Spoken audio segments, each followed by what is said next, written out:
Thank you very much, and thank you all for being here tonight. And welcome back to the White House. In particular, I want to thank Secretary Mattis and General Dunford for their incredible leadership and service. I also want to thank General Kelly and General McMaster for joining us this evening and for their dedication to this administration. They have been really spectacular, done a great job. It's wonderful to be with all of you again.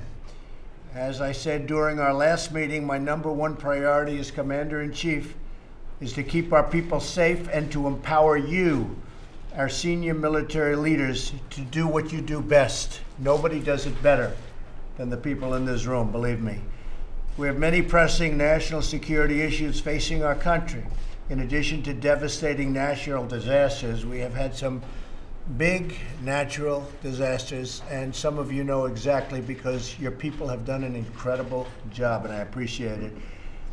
But recently, we have had challenges that we really should have taken care of a long time ago, like North Korea, Iran, Afghanistan, ISIS, and the revisionist powers that threaten our interests all around the world. Tremendous progress has been made with respect to ISIS, and I guess the media is going to be finding out about that over the next short period of time. It falls on the people in this room to defend the American people from these threats. I know we share a belief in putting the safety and the well-being of the American people first, and I look forward to hearing from you and your ideas. We'll be going to dinner right after this, and we'll be discussing it further.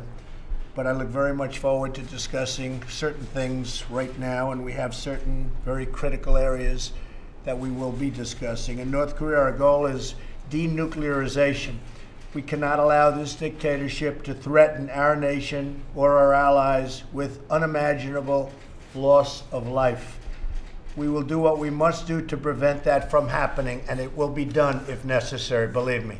In addition, we must not allow Iran to obtain nuclear weapons. The Iranian regime supports terrorism and exports violence, bloodshed, and chaos across the Middle East. That is why we must put an end to Iran's continued aggression and nuclear ambitions. They have not lived up to the spirit of their agreement, and we will be discussing that tonight. In Afghanistan, I have lifted restrictions and expanded authorities for commanders in the field. You know that very well, and everyone in this room is very happy that it's been done finally. We've made more progress in our campaign to defeat ISIS in the last 8 months than in many, many previous years, all combined. I put my trust in you to execute our mission aggressively and effectively, and you are delivering. We are ridding our world of terrorism and terrorists as much as it can be done. In all areas, I want to ensure that our armed forces have the funding, the readiness, and the force capacity to be successful. Our budget this year, as you know, well over $700 billion, is getting us back to the position we have to be. Almost never have we needed great, powerful, strong, and brilliant military. And that's where we are, and that's where we're going, and going very rapidly. Moving forward, I also expect you to provide me with a broad range of military options when needed at a much faster pace. I know that government bureaucracy is slow, but I am depending on you to overcome the obstacles of bureaucracy. Finally, I want to thank each and every one of you for the immense personal sacrifices you and your family make on behalf of our great country. Your patriotism, selflessness, and courage are an inspiration to me and an inspiration to our entire nation. I look forward to our discussion today, and I look especially forward to being with you and your spouses a little bit later, where we will have dinner, but I know we'll still be talking about what we all enjoy talking about. And perhaps our spouses have some better ideas than even we do, but I hope not. But I think that could be possible.